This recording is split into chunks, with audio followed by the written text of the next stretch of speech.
Colpevoli di associazione per delinquere allo scopo di istigare alla disobbedienza fiscale. Il Tribunale di Vicenza chiude con la mano pesante il processo nei confronti di alcuni membri del CLN Veneto, gli indipendentisti. 52 anni complessivi di pene per 21 imputati che variano dai 6 mesi ai 2 anni ai 4 anni e da 800 a 1000 euro di multa per altri 3.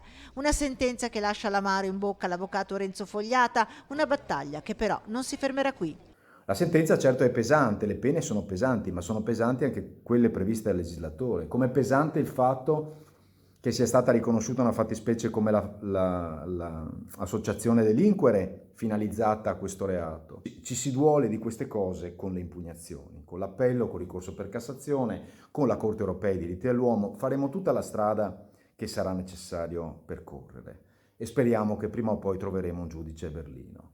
Una norma, quella ripescata dal Tribunale vicentino per condannare gli indipendentisti, che risale al 1947, prima della Costituzione, stigmatizza lo stesso avvocato. Invano noi abbiamo cercato di coinvolgere i nostri contraddittori e in particolare i giudici su una riflessione legata al rispetto dei valori costituzionali, di libertà di pensiero, di offensività della norma, di determinatezza della norma, che sono essenziali al diritto penale. C'è un clima molto pesante. Ed è uno dei processi, perché ne stanno arrivando altri a carico di queste persone, associazione per delinquere e quant'altro.